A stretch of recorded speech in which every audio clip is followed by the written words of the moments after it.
Hello. Today we're going to be talking about the different OSPF link state advertisement types. So first we're going to be talking about type 1. There's over 7 different types, but we're just going to be talking about 1, 2, and 3 today. So in type 1, packets are sent between routers within the same area of origin and do not leave the area. As you can see in the diagram, packets are only being sent to routers 1 and 2 back and forth each other and no other areas. The packets they're sending contain information about directly connected links in the area to which the router belongs. It's also referred to as router link entries. All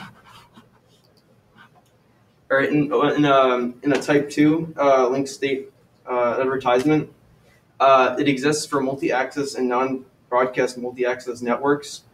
As you can see in the diagram, packets are generated by the designated router to other routers in the segment, in the area, I guess. And packets are flooded between neighbors in the same area.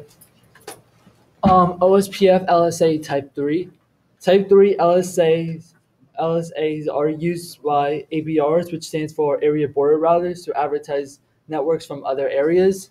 Packets are generated by area border routers. LSA Type 3 packets are flooded to multiple areas throughout the network, as you can see in the diagram. Help with OSPF scalability with the use of summary prefixes. And here's a video. Hi, let's talk about multi-area OSPF and the different types of routers that we have within the multi-area SPF. Let's look at this diagram. We've got 3 separate areas, Area 1, Area 0, and Area 51. There's 4 different types of routers that we see here. First of all, we've got internal routers. The internal routers are the routers within a specific area.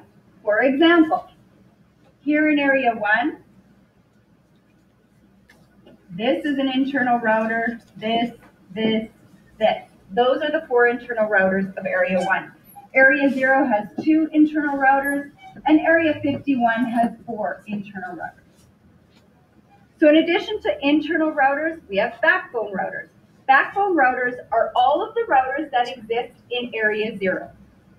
So that's going to include these 2 internal routers as well as these 2 routers, because they still interface into Area 0. Yes, they do have interfaces in exterior areas as well, but that's okay. So those 4 are all considered backbone routers. So we've got internal routers, we've got backbone routers. Now we've also got area border routers, or ABRs. So area border routers are those routers between areas. So for example, R1 and R2 are both ABRs. Now our last type of router is an autonomous system border router, or ASBR, and that's any router that interfaces to an external OSPF area. So these are still all internal OSPF areas. They're all in the same multi-area OSPF. But this router here, R1, that interfaces to the internet, which is no longer within the multi-area OSPF. So that makes it an ASBR.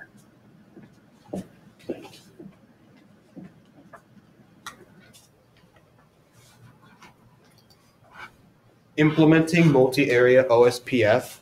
So when a large area OSPF is divided into smaller areas, this is called multi-area OSPF. Multi-area OSPF is useful in larger network deployments to reduce processing and memory overhead. Multi-area OSPF requires a hierarchical network design. The main area is called the backbone area, and all areas around must connect to the backbone area. So some of the advantages of using multi-area OSPF are that smaller routing tables, there were fewer routing tables as network addresses can be summarized between areas. Reduced link state update overhead minimizes processing and memory requirements because there are fewer routers exchanging LSAs.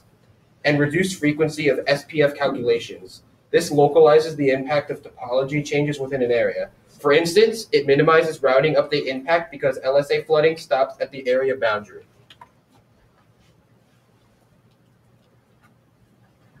Okay, so another type of OSPF is OSPF V2, and what it's used for is a link state protocol for IPv4 networks. It sends a special message called hello packets out to each OSPF enabled interface to discover other neighborhood routers. Once a neighbor is discovered, both routers can compare information to determine if they have configurations. Some of the adjacent routers share link state advertisement that include the continental state of each link. And when all OSPF v2 routers have identical link state databases, the network is converged. So a little bit information for hello packets is that these things can be periodically sent to every OSPF enabled interface, and the hello interval, what it's called, kind of determines how frequently the router sends these hello packets, and it's configured per interface. The OSPF v2 uses these hello packets for the following tasks, such as neighbor discovery to discover to discover other routers adjacent to itself, keep alives, and those things are meant to check if the neighboring router is still communicating to its original router. Bidirectional communications is a mode of communications that is capable of transmitting data in both directions. That's why it's called bidirectional. Then a designated router election is just point-to-point or broadcast. Okay, so OSPF Route Summarization.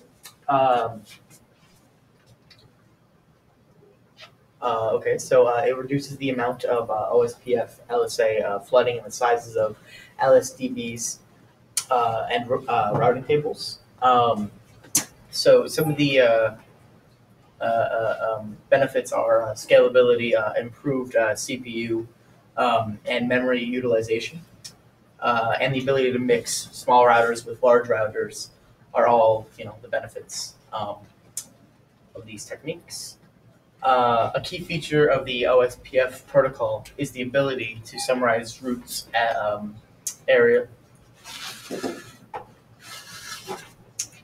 areas and autonomous system boundaries. Route summarization is important because it basically reduces the amount of the OSPF and LSA flooding and the sizes of DBs and routing tables.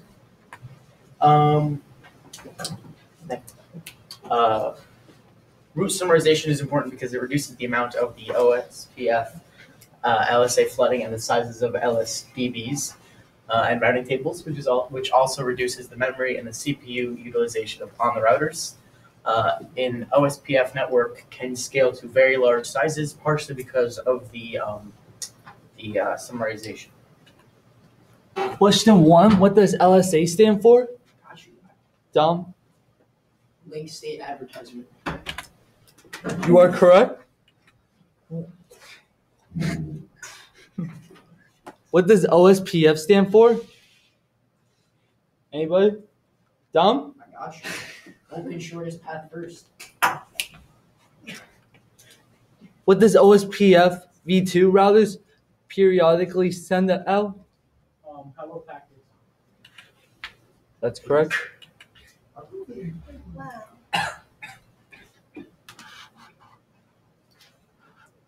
That concludes.